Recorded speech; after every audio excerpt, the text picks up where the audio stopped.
Hello? Okay. All right, great. So I'm Julia Knecht. I work at Adobe. You may have heard of a small software company. I'm responsible for, I was introduced to the secure product lifecycle, as we call it at Adobe, for all of the digital marketing products, which are probably a bit different than what most people think of as Adobe. So my talk is called SAASY SPLC because I thought that was an incredibly clever name, and also because the digital marketing products that we deliver are all SaaS-based. And also, the way that we scale our security team to kind of deal with over 1,000 engineers is to operate as a service. So we're kind of security as a service, which is also SaaS. Okay, so quickly about Adobe. Right now, we're operating as 3 different clouds. We've got Creative Cloud, Document Cloud, and Marketing Cloud, and I'm responsible for Marketing Cloud, which is a full third of the business, and as I mentioned, about 1,000 engineers. Most people, when they hear Adobe, think Flash or Photoshop or Acrobat or one of those common products. What I work on is none of those things. We also do marketing analytics, which is our business to business. So we embed JavaScript on people's pages and let them track your movements all over the web. And so these are it's almost entirely made up of acquisitions. So here I've circled, this is a marketing slide that I stole and cannibalized into kind of showing you what I work on. I've circled the acquisitions that are the, excuse me, that make up the Adobe Marketing Cloud. There are about 10 acquisitions here. There's actually more, and I joined in 2011, so I've been with Adobe through several acquisitions and helped with onboarding from a security perspective here. What just happened? Okay, so now we've taken those 10 acquisitions, which in themselves sometimes had, sub-acquisitions and tons of products, and distilled it down into 8 Marketing Cloud products. And these are what I'm responsible for. And so when I joined, I switched security teams a couple years ago, and I joined the secure software engineering team. And my boss said, you're responsible for the SPLC now, you can roll that out. And so my goal when I was rolling out the SPLC was to create an SPLC that could be used by all 8 of these products, and I guess 8 in name only, right? Because there's all of this complexity underneath from them being acquisitions. We have companies all over the world using different stacks in different languages. It's not something that grew out of Adobe, but something that was made up of a bunch of acquisitions. So my problem statement here is, how do you take these 10 acquisitions from all over the world running their different stacks and build common security practices? How do we take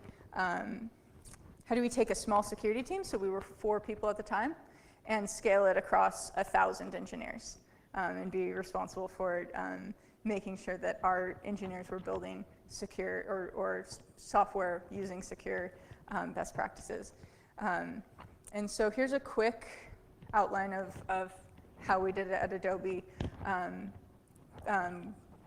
Not going to go through them now because I will go through them in a second. But I wanted to kind of also give you guys an idea of what my mindset was when I started to roll this out. So another thing that I'm interested in addition to application security, is behavioral psychology. So why do people do things? And I've read several behavioral psychology books, and I'm going to save you a bunch of money on all of those books and give you the quick secrets here. So people will do things in general for one of 2 reasons, and the first reason is that you're paying them enough money to do it. It's a thing that you say, I'll give you $5, go do this thing, and they'll do it for the money. And then the other reason is because it's something that they want to do. It's something that they feel fulfilled by, or they get some sort of personal value from. And so the paying people to do things tends not to work. It tends to be inconsistent, and the behavior stops when the money stops, and it's not usually a good quality of work. when people want to do something, or when they feel like it is something that rewards them in a way that is not external, someone's telling them to do it all the time, the work tends to be more consistent, it tends to be better, and the quality of work is also better. So this is what I kind of set out to do at Adobe, was to build a secure product lifecycle that was something that people wanted to do, that they could feel ownership of and they could feel proud of, and feel like that would kind of continue the building of software using secure coding best practices, rather than forcing them to do it or paying them to do it, you know. So excuse me. Our team tried to organize in such a way that we could teach the engineering teams about security, as well as become a resource for them, but ultimately having them own their own security. So at Adobe, we try and have the product teams actually be the owners of security, and we're a resource or a service for them. Security as a service. So this is one of my SAASs, my SAASs. So this is how we were able to scale our extremely small team at Adobe. And so I came up with this brilliant, I think, analogy for how our security team operates. And that is that we operate kind of like the Fellowship of the Ring. I was flying back to San Francisco from Hawaii. I was on vacation, and was coming back into town and watching the Return of the King, which is a great movie. And I was just around that time when I usually am watching like the trilogy, you kind of figure out that like Frodo gets all of the credit for doing the thing, but really the Fellowship had like a huge part to do with it, but he kind of gets the recognition. And maybe there's multiple heroes in the story, right? So that kind of helped me come up with the analogy here. So the first thing that I mentioned in my outline is getting buy-in from the product teams. So first off, we have the product engineering team in this analogy, who is Frodo. So Frodo, or the product engineering team, actually has to deliver the product or the ring into Mordor or the internet, right? So we are not, as the security team, we're not sitting there building code for the teams. We're not making the commits into the product. What we're able to do is to be a resource for them, but it's got to be Frodo, it's got to be the product team who delivers this. So I went to the engineering leadership. I met with each of the VPs when I was rolling out the SPLC, and I kind of scheduled time with them, and I said, listen, here's a really important thing that we're doing at Adobe. We need to start having a more formal SPLC. This is what I think the first iteration is going to look like. And I went to them and kind of asked for support. And I worked with each of those directors to name a security champion, and I'm going to talk about the champs in a second. But I had them name a security champion on their team who would work with me to continue to improve our approach to security for the solution. So ultimately, I needed the product leadership to say, I will take the ring, though I do not know the way, right? And so quickly, just one of the tactics that I was able to use to get product engineering team to buy in. Is this something that you guys struggle with? Does product engineering ever give you a hard time? No? Everyone's product teams love security? No? So one of the things that we started doing at Adobe that was really helpful in getting buy-in was we started measuring the revenue that came from products and contracts where the customers had security questionnaires or they had security requirements before they would sign with Adobe. And so we were able to measure that, and it's not a small number. More and more customers are starting to require it as a feature of software. So that was something that was really helpful with getting buy-in. So money usually helps. Like I mentioned, I had the product engineering team leaderships join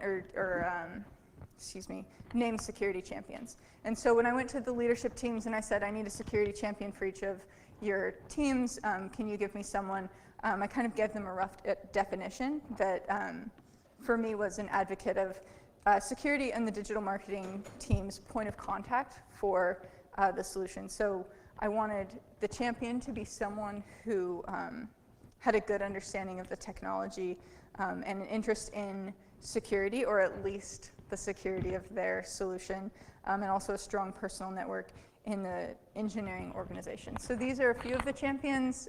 This is not all of them. We have at least one per product, getting closer to 2. When I rolled it out, we just had 1. But these security champions who were named by their bosses to come work with me on security actually ended up being team leads and architects in most cases, which was great because that was something where they already had the cloud on their team. And so we were able to kind of take this person, and I think engineers can be your greatest opposition or your biggest advocate, right? So we wanted to take these people and make them our biggest advocates. And so I wanted to just take a quick second and talk about how the security champions at Adobe have really, really pushed our security program and been able to kind of move the SPLC. So I kind of think of them as like this human botnet that I get to reach out to, right? We've got 1 on each team, sometimes 2 on each team, but they're able to be remote and to kind of operate and push security in their own little group and kind of get their own little culture of security going. So it's something that's really interesting to me to see kind of how the different champions handle it. And one thing that we do at Adobe, I mentioned the product teams own their own security, is we give the security champion a lot of authority and power in that, and we also give them a lot of training so that they can actually be an extension of the security team, and kind of have the ability to speak about security and be the resident expert on their team. That's not someone coming in from outside, it's someone who's already trusted in their organization. So just some, I guess, a fun story about security champs. I had one security champion who started without me ever asking him to. He just started sending like these security State of the Union emails to his full team. So he would, after I would meet with him, he would write up like, dear engineering team, these are the security projects we're working on. This is some of the stuff that's important. Here's how we're doing on our SPLC KPIs, and also here's something really interesting I learned about SQL injection the other day. And he would write these up and just send them out, and I didn't even ask him to. I got CC'd on them like once or twice, and it was fantastic. So the security champions really were able to be a force multiplier for me, because I don't have the capacity to email 700 people, but if the champions are able to do it, then that's great. And one of the things I mentioned, that they're kind of like this network. One of my security champions has established sub-champions. So that was another, like, without asking them to, they kind of took the culture and made a change. And so he named champions on each of their Scrum teams. So now there's, he works with me, and then the sub-champions work with him to make sure that security issues are properly understood and vetted in Scrum meetings. And so something that we do as a security team to try to support the champions in their efforts to expand security culture is when they do something like this, we'll help them put together training or something. So something that we're doing for that team is we're having a security summit where 3 days we're going to go in and teach them about threat modeling, have the security champion who works with me, he's going to give a specialized training about security best practices for this particular product in this particular language and in the way that they use it. And so it's getting really, really specialized at this point. And this is all made possible through this kind of network of security champion people that we're able to have at Adobe. So first lesson learned, it's got to be the product team, get champions, and then wherever you can. I think that's something that was really important to the success of our security champion program was having the engineering leadership teams name the champion. So it was a directive that came down through their chain of command rather than the security team kind of going in and demanding it from them.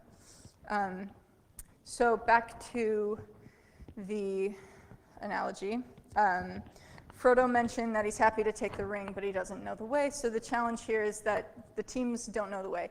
Engineering teams, when you start out from scratch building a security program, they don't know security things, right? Like this is, there's not a super high level of understanding of security concept when we started to roll this out. So at this point, we as a service organization get to say, no problem, we'll show you the way. Let's show you the way with this map. That's going to be a bunch of training. So at Adobe, our security training program is in 4 parts. The first 2 parts are computer-based training, the white and green belt that are based off of the OWASP top 10 and their technical security training about each of those common vulnerabilities and then some additional things as well. Brown and black belts is actually a really interesting program that we have as well where people can submit reports of security projects that they've worked on. So this is like above and beyond the usual projects that they're working on. Here are things that they're doing, and they get X number of points, and then these points translate eventually into a belt. And this is something that's hard to get, and so it's really kind of like a high honor when people are able to achieve this belt stuff. So something else when rolling out a SPLC program that I noticed was that the very first KPI we focused on was this one, and that was kind of to establish a baseline with the teams of vocabulary so that we could have a security conversation with them. So the first KPI was training, and this is something that's great as a first KPI because it's extremely easy to understand and there's not like caveats anywhere. You can't say like, well, they kind of did the training, they either did it or they didn't, right? So it's very easy to measure, and there's no exceptions. So it's extremely easy for leadership to get behind this as the first like security push, and then it's something that they can say, we got this win because it's easy to say this is 100% or whatever it is. So I hadn't realized how easy it was to get behind this until I was in one of our VP's monthly meetings, and he started kind of going off about, does everyone have their white and green belts yet? This is really important to Adobe, and kind of made it something that was important to him because it was easy to understand and easy to measure. And so within 6 months of starting our security champion program, 7 of our 9 teams had gone from like 30% being white and green belt certified to over 95%, which was really impressive because it does take a long time to actually get this stuff done.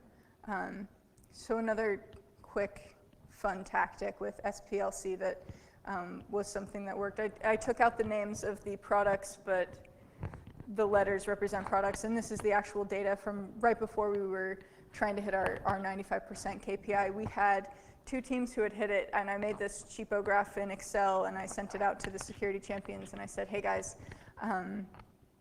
here's kind of where everyone stands, and then those first 2 teams who had hit their 95%, I said, great job to these 2 teams, you guys did awesome, kind of heaped praises on them and said like, you're making Adobe more secure, you're doing this great stuff for our customers. And what I hadn't counted on that happened was that these teams, because I'd organized them in a way that they cared about right here with their different product engineering teams, they took this and they forwarded it out to their teams, and so the teams who had hit the goal were like forwarding it out and saying, we won. It wasn't a competition, but they won because they got there first. And they were really proud of that. And then the other teams, 2 days later, had also won, right? So this is our 7 of 9 teams having made it to 95% or greater. So lesson learned here is set a baseline, make it an easy KPI for your first people to achieve so that they get a easy win. So measuring and automating. So the next challenge that I have here for SPLC is that when we first started rolling this out at Adobe, people were not really held accountable for security in a way that was actionable or measurable. There was kind of a gut feel about something that was bad or something that was worse, and but there wasn't kind of a sustainable practice here. So as I mentioned, that first KPI is training. This is a screenshot from a while ago, but these are the things that we kind of chose to measure as part of our SPLC, and something that applied to all teams at once. Was training, security reviews, static analysis, pen tests, and dynamic analysis. So these are typical security practices, right? And then another one that we've recently, or not so recently, but another one that we've added is time to resolution on security vulnerabilities. So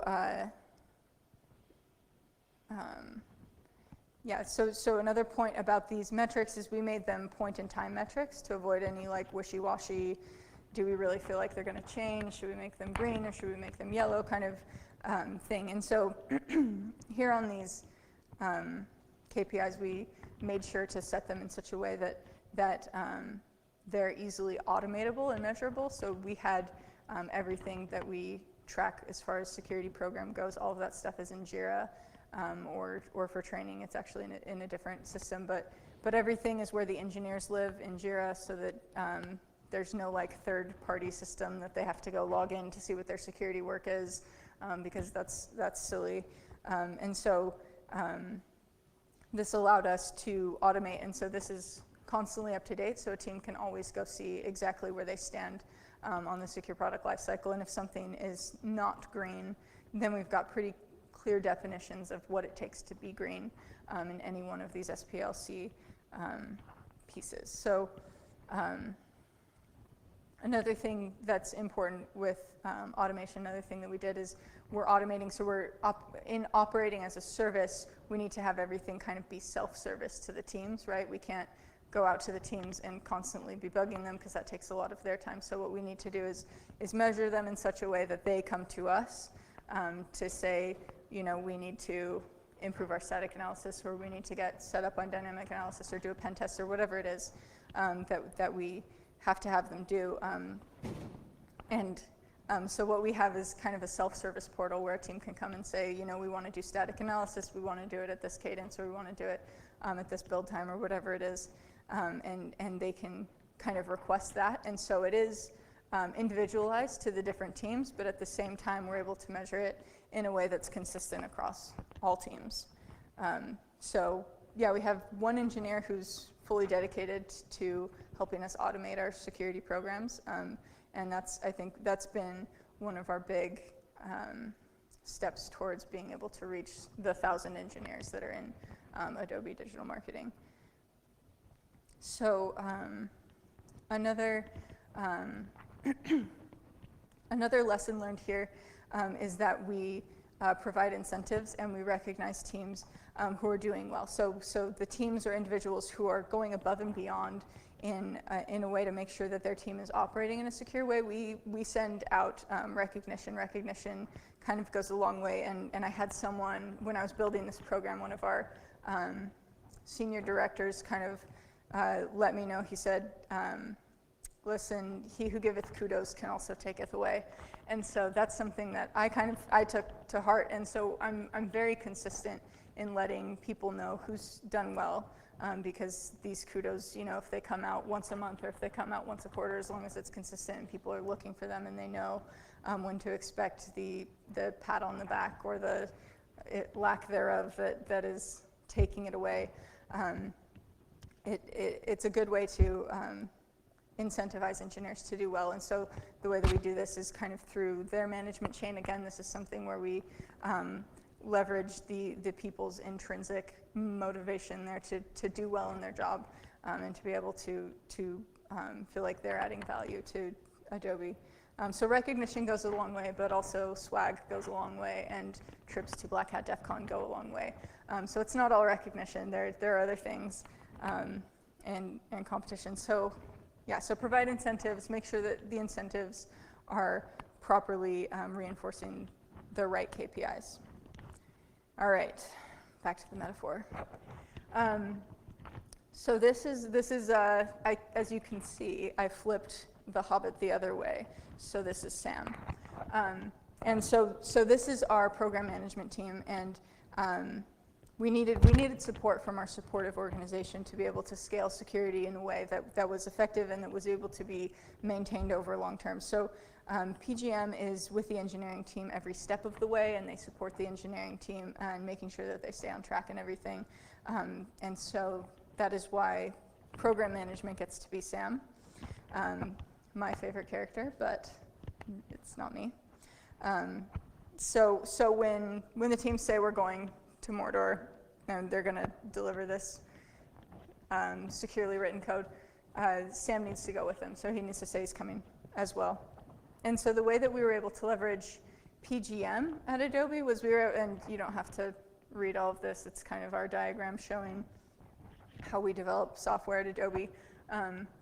But from the initiation and to the end game phase, this is a program that the program managers own. So what I did was I met with program managers and program manager leadership, and I said, explain to me your program, how do you build software? And then I took it and I said, let's put security in all of these different places. And what we were able to do was ensure that we had a clear process for adding security requirements to projects, and able to make sure that testing was done at the right phase in the release cycle and everything, and able to measure this back in the SPLC KPIs. And so this is something that I think has maybe been one of the most important things, is leveraging existing process where we can. So inserting those checklists and providing the documentation and information to allow the knowledge, the security knowledge to be pushed outside of the security team and into PGM and into the engineering organizations. So finally, this is the last part of my analogy. This is the security team. We get to be the rest of the fellowship, and I couldn't find enough licensable images, so we just get this one for now. But in the first movie, when Frodo says, I'll go, though I do not know the way, and then Aragorn says, okay, well, if by my life or death I can protect you, I will. You have my sword, and then Legolas says, and my bow, and then my axe, and like they're all offering their sweet tools.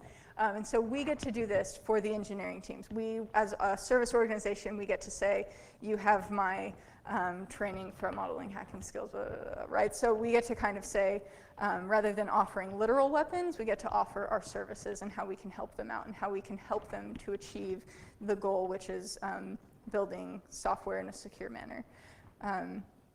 So that's the end of my extended analogy about how to operate as a service organization.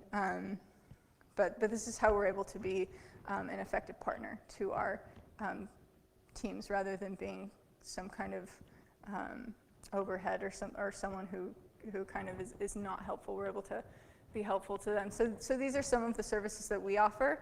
Obviously, for your own SPLC, you kind of get to decide. But these are the things that we're able to offer our teams and help them with. So yeah, lesson learned is for me to be a service organization. Help your engineering teams to take advantage of the security services by making them self-service and making them available to them. So the next thing here is to continue to grow the culture of security that you're growing by making a secure product lifecycle and pushing it to the engineering teams and having everyone be individually responsible for the security of the product, is to provide more opportunities for learning. You can't just stop after the green belt and say, okay, that's it, that's all you get. So the opportunities for learning that we offer is additional training.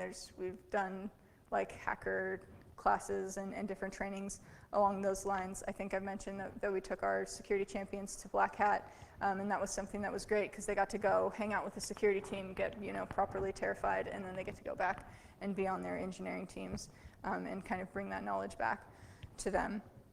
Another fun thing that my team was able to support and do was something that we called Hacker Village. And Hacker Village, at Adobe, we have this huge internal security conference, I wish.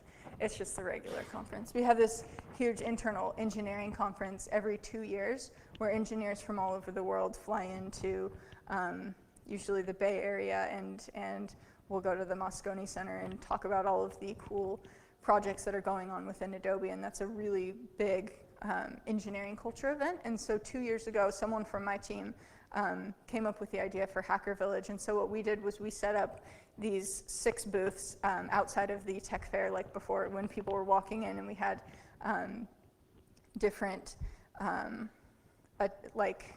each of the booths there was a different security learning experience, I guess, or lab, and we had like RFID hacking and SQL injection and cross-site scripting with Beef, and I think we had someone do like a drone hacking thing, but he wasn't allowed to fly his drone inside the Moscone Center. But a bunch of really cool different things, and something that kind of surprised me about this was I reached out to the security champions who were already going to the conference, and I said, hey guys, we need volunteers for this Hacker Village. Would any of you guys be interested? I know, you know, like, and I kind of wasn't expecting a huge response, just because this is like one opportunity every 2 years where everyone kind of comes together and is able to spend time with each other. But to my surprise, every single one of the security champions was really excited to kind of help out with these booths. And so they were, it was cool because at that point we got to see kind of like the students who were our security champions become the teachers, and they were able to teach the other engineers how to use the tools, and they were security lab assistants, or assistants for the booths, and we're doing it again next year, and a lot of them are actually leading booths next year, which is really cool. I think that's kind of shows like how the culture has been able to permeate the engineering world. And so my final lesson learned here is to add value. So as a security team, a lot of people think of you as overhead, right? Like you walk in and people are like, oh gosh, what do I have to do now? And so something that has been really important for us that's been able to help us build a great rapport with the engineering teams is to be able to give back to the teams in a way that's meaningful to them.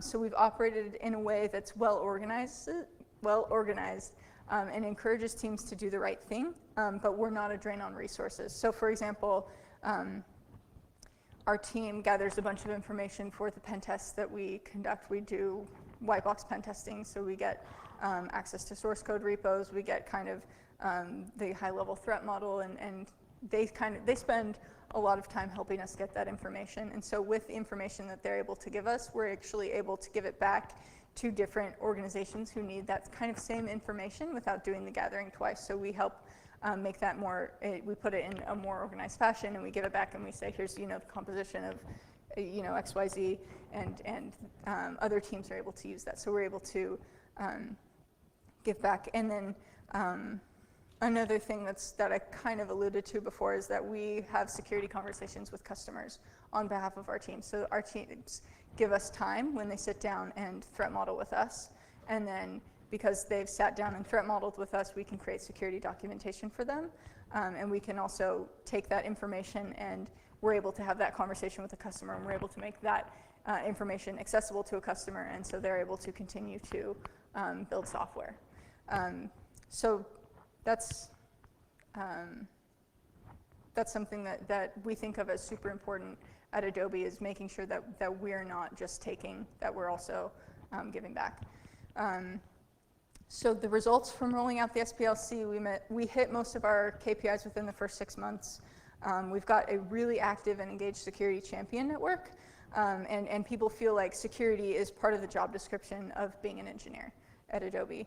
And so we've got champions actively working on projects and establishing their own sub-champion groups, and helping make security awareness more than a compliance checkbox. So quick summary of the lesson learned here. Get champions, establish a baseline with training, leverage the existing process, measure, automate, recognize, and give back. And so that's the SPLC for Adobe Digital Marketing. And if you have any questions about security or anything from, I guess, an Adobe point of view, here's our resources slide. And thanks.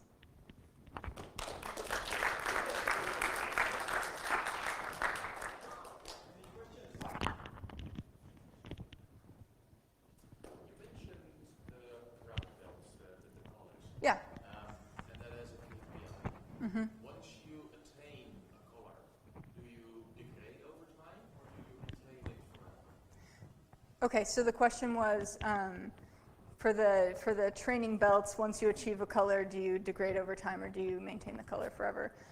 The white belt will expire after a year. The green belt doesn't expire, and black and brown belts also don't expire. So if you do the higher level of training, that's actually another one of our incentives, right? If you get the green belt, you don't have to do it again. But yeah, another thing that I think helps with security is those trainings are like 2 to 8 hours for getting your white belt and then your green belt. And so a lot of engineers, I don't think, have the time to do that again and again. And so we build like wikis and stuff where they can go refresh their memory without having to do 8 hours of training again. But you don't track that they actually visit everything? No. Do you think you should? Maybe. We are an analytics company, we probably could. But yeah, for now we don't have that requirement. There's different compliance training that we do on a different security awareness training that is on an annual basis, but the hardcore technical training is not refreshed as often. Mm-hmm. Framework like BC or OpenSAM to evaluate where your different teams are in terms of where they are in their SPLC. How do you know where you stand with respect to the different teams? Okay, so the question. Okay, so the question is, do we use BSIM or OpenSAM or any open source framework to analyze where we are as far as a maturity model perspective? And so the answer to that is not at the moment. We don't do that. We are still operating within our, I guess, proprietary SPLC and getting teams onto that. We haven't done that. But you have your own Mm-hmm. Yeah.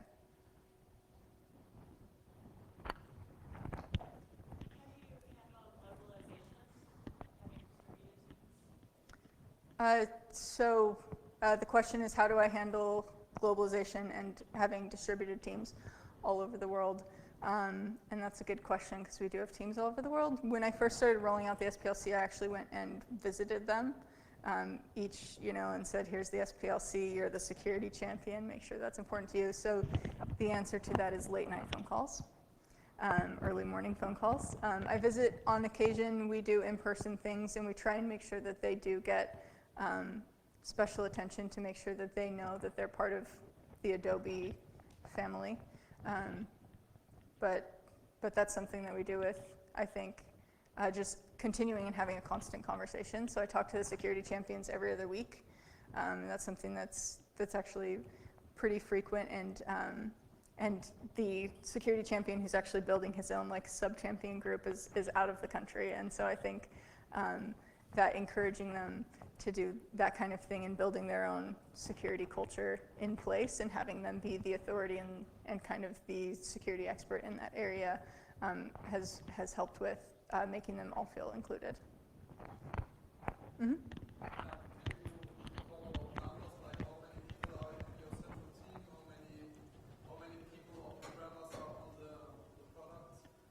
Okay, so the question is I guess ratio and numbers of people on the security team versus the engineering team.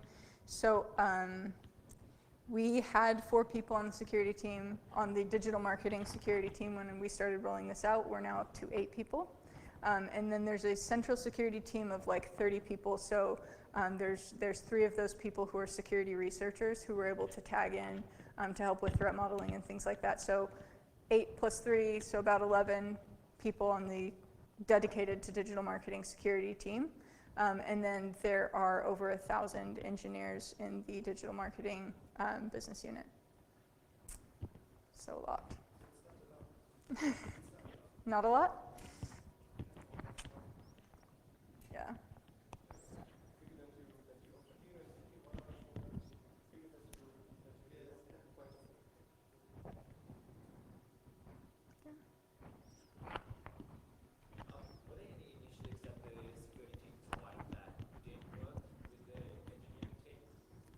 And then follow up to that, is there anything that you guys are working on now to further improve the SPLC as well? So I can't think of something that just Oh, sorry. So the question is there anything that we tried that didn't work? And then as a follow-up, what are we working on now? And so I don't think that there's anything that like fell on its face, failed. But we have gotten feedback from the teams on how to improve. So I don't know if you can maybe take that as something we didn't do well, because we're getting this feedback from the teams of here's what we would like to see or here's what would be more helpful. And so something that we're working on doing now is making more specialized training for the security champions, helping them to become more, I guess, internally certified as security, like threat modeling, and helping them to create kind of resource pages very specific to their own infrastructure and things like that I think are more targeted. Because I think once they've gotten past the initial green and white belt training, they want more. And so we're actually, in exchange for brown and black belt points, actually having them help us build more so that we're able to have more for the Adobe employees. How do you do the measuring around the brown and black belts? Because that was kind of a little bit different. Like there's no training. It's more like we're showing initiative, we're helping others. So how do you measure that? Okay, the question is how do we measure brown and black belt points? And the answer to that is it's like a number of hours spent on a project with a multiplier based on the impact of the project. So if you're working on a project that can help all of the teams at Adobe, that's going to be a higher impact multiplier. And then also, I think, yeah, and if you're working on, like, if you take a security course that's only helping you, that's going to be a multiplier of 1, right? So that's how we measure the points. So it's an hourly thing, and it's 1,000 points for a black belt, and then 3,000 points, 1,000 points for a brown belt, 3,000 points for a black belt. So it does take a while to get one, and so they are pretty rare, which is pretty cool because then you get to be kind of part of the elite club of brown and black belts.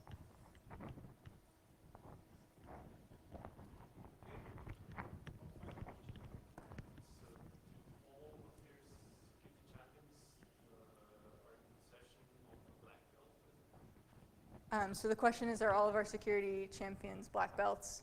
And no, they're not. We've got several who are security that are black belts, but some who have not,